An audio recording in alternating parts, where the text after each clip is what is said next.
The ICF Canoe Sprint World Championships are brought to you by the Province of Ontario, the Government of Canada, and Tourism Niagara.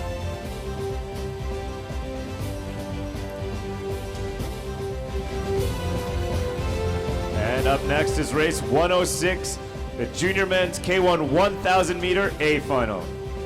Yeah, Tom, I'm very excited for this race. We've got Marshall Hughes in lane 2, the Canadian, who's going to attempt to become the first Canadian to win a gold medal at this event. Only the great Adam Van Couven and Ren Critchlow have turned the trick. They both won a bronze in 87 and 99 respectively. Your lane assignments: in lane number 1, Martin Nattell from Sweden, and Marshall Hughes is in lane 2 from Canada. Argentina's Augustine Vernice in lane 3, Austria's Kornfelds in 4, Rattles in 5, Czech Republic's Vesely in 6, Belgium, Arthur Peters is in lane 7, Hungary's Richard Jans is in 8, and Australia's Sean Lose is in 9. And Marshall was second in his semifinal. The times don't mean a whole lot here. It was so windy the other day, but today it's nice and fair. Nice little tailwind, but barely a breath of wind on the course. And we've just seen on Twitter some fans back home from the Chima Canoe Club are gathered around to watch this race live streaming. It's very exciting. Marshall is definitely one of our Canadian hopes for a medal here at the Junior Worlds. My pick, Tom, is Marshall Hughes in lane 2. I am going to say I think Marshall's going to get on the podium, but right in the middle of the course, lane 5, Germany, very strong. He was first in his semifinal, and the fastest time going in. But like I said, the times are difficult to tell, but Marius Radow from Germany, definitely one of the favorites.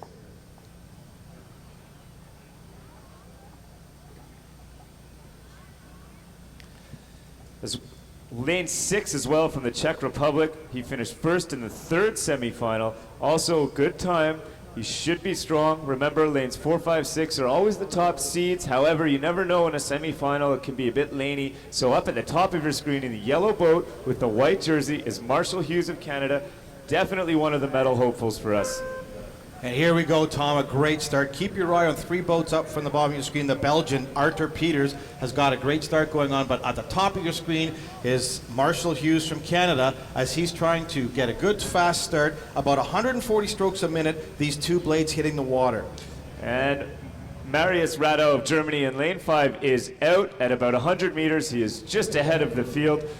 And Marshall Hughes looks very strong. You can see here he's in his acceleration phase. He's about to transition into his race pace. He'll settle that rate down. He's a big, long boy, very long arms, very strong legs, very connected. You watch the different techniques across the field. Just like canoe, different athletes have different styles. Some are a little longer and a little more efficient. Others are shorter and faster. It just depends on what feels good for you. Well, Marshall's certainly one of the fittest kids in this race. He's strong and he's tough. You want long strokes at this point in time in the race and a good glide in your boat. You'll see his feet pushing, the knees up and down. He's trying to engage the big muscles in the back and get the lower trunk going into it. It's not about arms. It's about using those big muscles in your back and hammering through your stroke. And Marshall's going to need to have a big finish. Right now he's sitting in the middle of the pack, but Germany's Marius Radow is out on the field. They are at about they're about 350 meters into the race, and Marius Radow of Germany in lane 5 in the white and red boat with the white and red jersey has got about a boat on the field. It looks like second is Argentina in lane 3.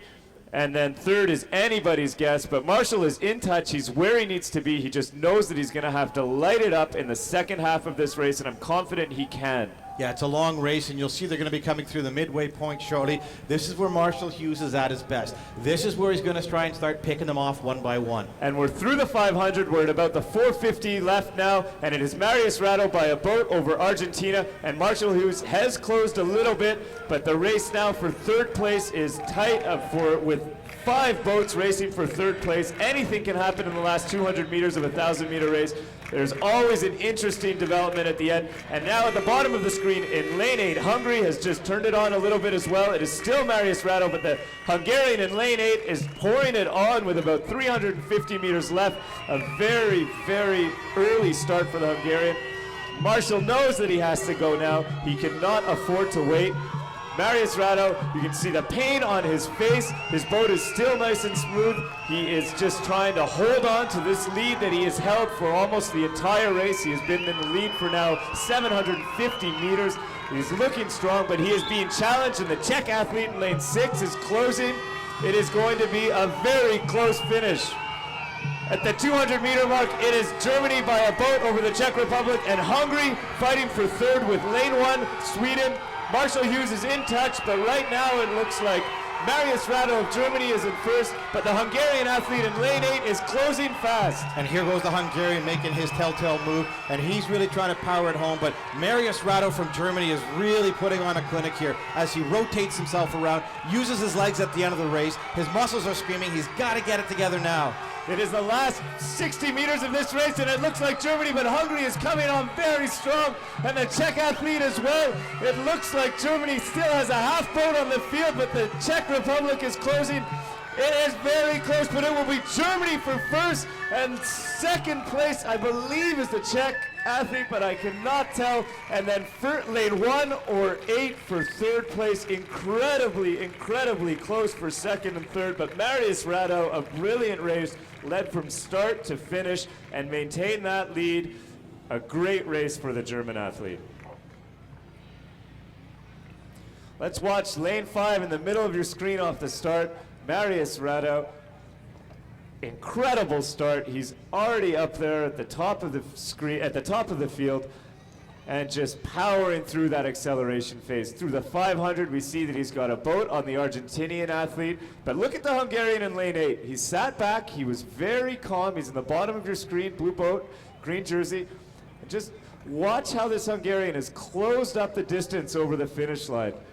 Amazing effort by him. Marius Rado safely in first. Second place looks like the Czech athlete, and then third, too close to call. And here is Paul at the docks with the German winner. Here, this is Marius Rado. Congratulations on your win. How did the race go? I think my semi-final was better, but this race was good enough, and so I've got some problems with the last meters, but it's okay. I can't believe that I'm world champion. It's incredible. Congratulations.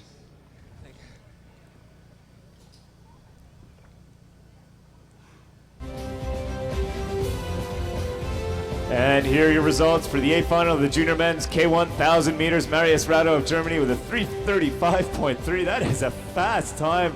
He should be very happy with that result. But look at second and third place. So it was the Czech Republic who got second and the Hungarian third. Excellent racing.